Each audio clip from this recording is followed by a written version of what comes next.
ہم لاتے ہیں ٹاپ نیوز، آپ کے فیوریٹ ٹاک شوز اور انلمیٹڈ انٹرٹینمنٹ صرف یوٹیوب پر۔ اگر آپ نے ابھی تک ہمارا چینل سبسکرائب نہیں کیا تو ابھی سبسکرائب کریں اور بیل آئیکن کو کلک کر کے ہماری لیٹسٹ ویڈیوز کے بارے میں اپڈیٹ جانیں۔ سبسکرائب کیجئے اور ہم آپ کو لیے چلیں گے آپ کی فیوریٹ ویڈیو کی طرف۔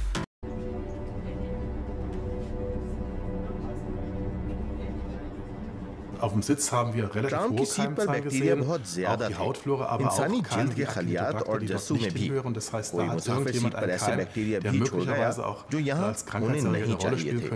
یہ جرثومے بیماری کی وجہ بھی بن سکتے ہیں، ان کی تعداد بہت زیادہ ہو تو انفیکشن بھی ہو سکتی ہے۔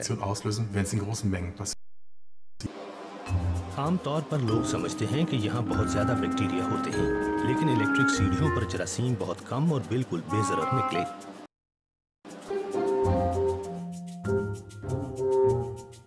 شاپنگ کی ٹرالیوں پر تو طرح طرح کے جراثیم ہوتے ہیں، بے ضرر بھی اور اسہال کا سبب بننے والے بھی۔ ان جرثوموں میں سے شکر ہے کوئی بیماری کی وجہ بننے والا نہیں، لیکن شاپنگ کی ٹرالیاں واقعی ایک مسئلہ ہیں، ان کی صفائی تو تقریباً کبھی کی ہی نہیں جاتی۔ لوئیزا کے کام کی جگہ پر بھی بیکٹیریا جمع ہو چکے ہیں، صرف دروازے کے ہینڈل پر ہی قریب 400 جرثومے پائے گئے۔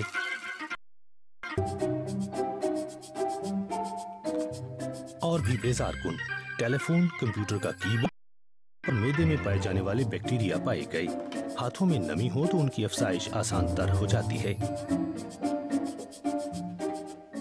یہاں صورتحال خراب تر ہوگی۔ ٹوائلٹ کو اکثر صاف کیا۔ بیت الخلاء ایک ایسی جگہ جہاں موجود جراثیم سے کئی لوگ ڈرتے ہیں، لیکن یہاں صورتحال ڈرامائی نہیں۔ جراثیم کافی تھے لیکن بیماریوں کا باعث بننے والے نہیں۔ لوئیزا کا صبح سے کئی طرح کے بیکٹیریا سے سامنا ہوا، ابھی تک کتنے اس کے ہاتھوں پر لگے ہیں۔ لوئیزا کے ہاتھ کئی طرح کے جرثوموں سے آلودہ ہو گئے، ان میں معدے کے بیکٹیریا بھی تھے اور وہ بھی جو پس پڑنے کی وجہ سے بنتے ہیں۔ چند ایسے بیکٹیریا بھی تھے جن سے کمزور جسمانی مدافعت مریضوں میں پھیپھڑوں کی سوزش پیدا ہو سکتی ہے۔ اس کے علاوہ انفیکشن کا سبب بننے والے جرثومے بھی۔ طے یہ ہوا کہ ٹوائلٹ جانے کے بعد اور کھانے سے پہلے ہاتھ اچھی طرح۔ جی ہاں، لوئیزا کی طرح ہر کسی کو ٹوائلٹ جانے کے بعد اور کھانے سے پہلے ہاتھ دھونے کی عادت اپنا لینی چاہیے۔ اب آپ کو لیے چلتے ہیں مغربی چین میں، جہاں دنیا کا سب سے بڑا شمسی توانائی حاصل کرنے کا میدان بنایا جا رہا ہے۔ چین قابل تجدید توانائی کے حصول کے لیے 360 بلین امریکی ڈالر کی سرمایہ کاری کر رہا ہے، لیکن چین میں 2/3 توانائی آج بھی روایتی ایندھن سے موصول ہوتی ہے۔ نتیجہ آلودہ دھند۔ دھند سے پاک دنیا کا خواب یہاں تعبیر ہو رہا ہے۔ بیجنگ سے 1000 کلومیٹر دور شمال مغربی چین میں شمسی توانائی کے اعتبار سے یہ دنیا کا سب سے بڑا میدان ہے۔ نگیسیا نامی یہ علاقہ خود مختار خطہ ہے جس کی آبادی 6 ملین ہے۔ یہاں دھوپ عمدہ ہے اور کھلی جگہوں کی بھی کوئی کمی نہیں۔ شمسی توانائی کے حصول کے حوالے سے یہ علاقہ اسی لیے سب سے آگے ہے۔ زانگ چوانگ کو یقین ہے درست راستے پر ہے۔ اس انجینئر کو خوشی ہے کہ اسے اس منصوبے کو چلانے کے لیے منتخب کیا گیا ہے۔ قابل تجدید توانائی ایک تاریخی موقع ہے۔ ہم کوئلے کی کھپت کو ہر سال 800,000 ٹن سے کم کر سکتے ہیں۔ اس سے زہریلی گیسوں کے اخراج میں ڈرامائی کمی لائی جا سکتی ہے۔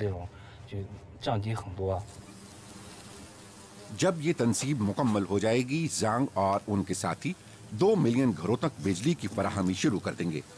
یہ چین میں ایسے منصوبوں میں سے صرف ایک منصوبہ ہے۔ ونڈ پارکس کی تعداد بھی چین بھر میں بڑھ دی جا رہی ہے، مگر اب بھی بہت سے مسائل پر قابو پایا جانا ہے۔ بھاری صنعتوں پر بے انتہا ملکی انحصار سے چھٹکارا پانے کے لیے اقتصادی اصلاحات کی رفتار سست ہے، اور اب بھی چین اپنی توانائی کی ضروریات کا 2/3 کوئلے سے حاصل کرتا ہے۔ حال میں یہ سطح تیزی سے بلند ہوئی تھی، مگر اس میں کمی ویسی تیز نہیں۔ تبدیلیوں کا تاہم آغاز بیجنگ سے ہو چکا ہے۔ یہ شہر آلودہ دھند کی زد میں رہتا تھا۔ یہاں کوئلے سے بجلی بنانے کے چاروں بند ہو چکی ہیں۔ 10 برس قبل اگر آپ کسی راہگیر سے بات کرتے تو شاید وہ کہتا کہ ترقی پہلی ترجیح ہو، مگر اب